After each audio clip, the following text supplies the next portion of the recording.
Bonjour à toutes. Et lors d'un contrôle routier à Bastille, les policiers en charge de ce contrôle ont effectué une importante saisie de drogue.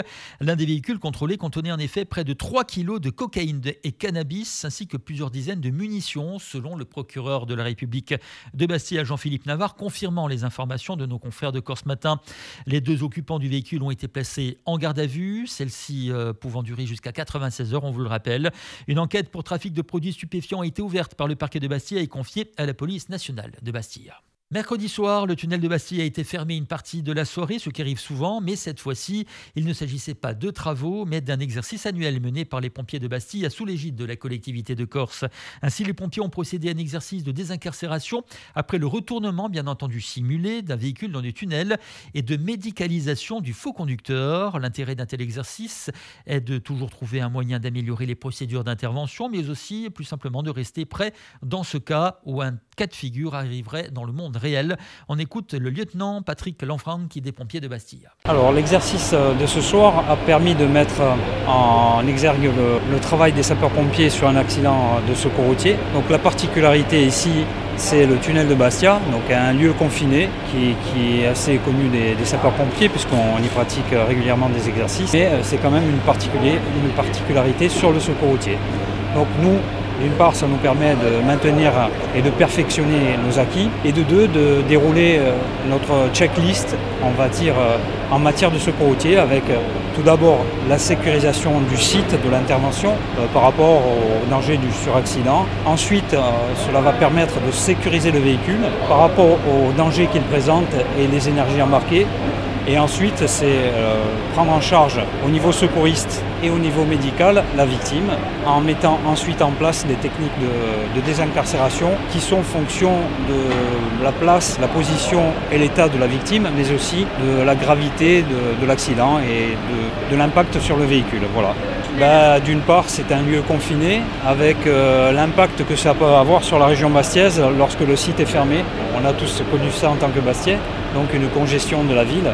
Voilà. Sinon, la difficulté d'intervention dans le tunnel, mis à part le fait de le fermer et de prendre toutes ces sécurités-là, on est habitué à ça. Elle est la même que sur un accident de secours routier ailleurs. Combien d'exercices de ce genre vous faites chaque année du côté des sapeurs-pompiers de Bastia, que ce soit dans le tunnel ou non d'ailleurs? Alors dans le tunnel, une seule fois par an pour l'instant, sinon régulièrement. On a recours avec les casses à des véhicules pour pouvoir s'entraîner assez régulièrement. Même si c'est difficile à mettre en œuvre, puisque ça a un coût, ça demande du temps, mobiliser des épaves et des gens. Concrètement, est-ce qu'il y a toujours des choses à améliorer à chaque fois? Parce que quand on fait l'exercice chaque année, forcément c'est un peu répétitif, mais est-ce qu'il y a toujours des moyens d'améliorer? Bien sûr, il y a des moyens d'améliorer, mais la meilleure façon d'améliorer les choses, c'est de trouver des automatismes. Et donc pour les trouver, il faut répéter régulièrement nos gestes et nos techniques. La difficulté, c'est d'arriver sur les lieux d'accident et de faire en sorte qu'on soit protégé, nous, des autres usagers. Ensuite, comme je vous l'ai dit tout à l'heure, nos techniques sont les mêmes dans un tunnel que sur la voie publique ouverte. En termes de communication, est-ce que le tunnel, c'est un peu plus compliqué qu'ailleurs? Ah oui, on a des soucis de communication, mais on a mis en place des relais qui permettent de communiquer entre nous, par le biais du PC et puis par nos appareils. Ce soir, à 20h, le Sporting Club de Bastille, 11e de Ligue 2, se déplace sur le terrain de Rodez, 13e, dans le cadre de la 22e journée du championnat de France de Ligue 2. Après 3 matchs sans victoire et une frustration croissante, et les joueurs bastiais ont la volonté de retrouver le chemin de la victoire. En face, une équipe de Rodez qui n'a pas gagné depuis 4 matchs et qui voit la zone rouge se rapprocher, tout comme le SCB qui n'a plus que 5 points d'avance sur le barragiste. Pour ce match, Benoît Tavenot, l'entraîneur bastiais, peut compter sur ses deux nouveaux attaquants, Jérémy Sebas et Ayman Eki, et peut aussi compter sur le retour de suspension de Ducrot et Harris, quand Etoga est quant à lui suspendu. L'entraîneur bastiais a aussi fait le choix de laisser au repos Magiotti après son faux transfert de lundi, causé par la tentative d'escroquerie d'un faux directeur sportif d'un club allemand. On écoute Benoît Tavenot, l'entraîneur du SCB, avant ce match à Rodez. Ouais, Jérémy, il a vraiment des qualités athlétiques au-dessus de la moyenne, en termes de puissance, en termes de vitesse. C'est pas un attaquant pivot quand même. C'est plus un joueur de rupture et des profondeurs, mais voilà, les deux arrivées font qu'à un moment donné, ça crée de l'émulation et tout le monde va devoir élever son niveau pour espérer démarrer et des fois pour espérer être dans le groupe.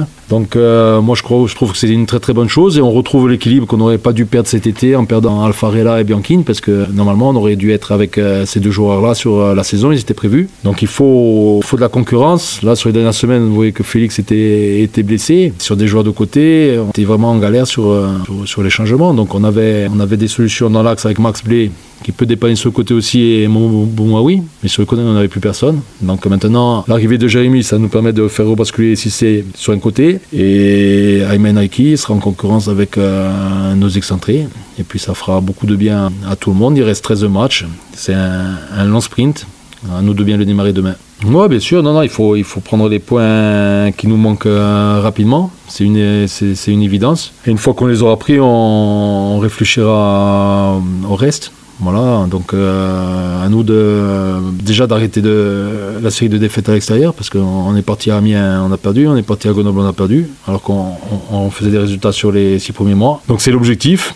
Après, on verra à la trêve nationale comment le Sporting sera positionné. Est-ce qu'on sera bien, est-ce qu'on sera toujours au milieu de tableau, ou est-ce qu'on aura un peu plus le feu aux fesses. Après, les équipes derrière, elles font que gagner, donc c'est sûr qu'il faut prendre des points. Après, les scénarios de match, encore une fois, c'est très très rageant ce match de Metz, mais on n'a qu'à s'en prendre à nous-mêmes. Hein. Il fallait mettre le deuxième avant, et puis il fallait mieux.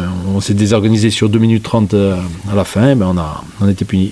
Il faut regagner. Voilà, peu importe l'adversaire, peu importe la dynamique. Voilà, nous, je pense qu'un bon Sporting est capable de faire des résultats de partout. Donc, j'espère à faire un bon match à Rodez. Rodez, c'est une équipe assez atypique qui se crée énormément d'occasions sur tous les matchs, qui en subissent aussi beaucoup. Mais il va falloir être solide, très très bien défendre, et puis à nos flèches offensives de faire le travail et de tuer le match si on a l'occasion de le tuer. Le Sporting a 5 points d'avance sur le barragiste. Est-ce que vous regardez derrière maintenant? Je regarde rien, moi, ni derrière ni devant. Je sais même pas, je savais pas. Vous me l'apprenez, je regarde pas le classement encore. Ça m'intéresse pas. Il faut gagner des matchs. Il faut gagner des matchs. C'est sûr que j'ai vu que la Sèvres a gagné 3 matchs d'affilée, donc ils nous ont pris en 3 matchs, ils nous ont repris 7 points. Donc ça c'est une évidence. Donc non, la volonté c'est vraiment de regagner au plus vite. Et puis de valider ce qu'on fait de bien et de corriger ce qu'on fait de moins bien, parce que la réalité c'est que si on en est là aujourd'hui, c'est qu'il y a des choses qu'on doit améliorer. Nous sommes le vendredi 7 février 2025, jour de la Sainte-Eugénie. Le ciel est variable à nuageux en Haute-Corse. Quelques gouttes sont possibles, mais dans le courant de l'après-midi, les éclaircies seront de plus en plus larges. En Corse du Sud et sur la façade occidentale, les éclaircies seront généreuses aujourd'hui. Dans l'après-midi, le soleil brillera de façon nette sur le littoral, tandis que quelques nuages traîneront en montagne. Le vent est faible et les températures sont en légère baisse. 15 degrés, ce sera le maximum cet après-midi du côté d'Aiac. 14 à Bastille, à Portivet, Boniva, Prupia, 13 à Cal, Viliz, ou la 12 à Sarthe, 8 ou 11 à Tsic, ou 10 à Corti, Cervioni, Pietralba et 9 à Prunello di Fiumurbu. Ce journal est terminé. Vous écoutez Radio Alta Brigance. Merci pour votre attention. Je vous retrouve tout de suite pour votre agenda culturel de ce jour.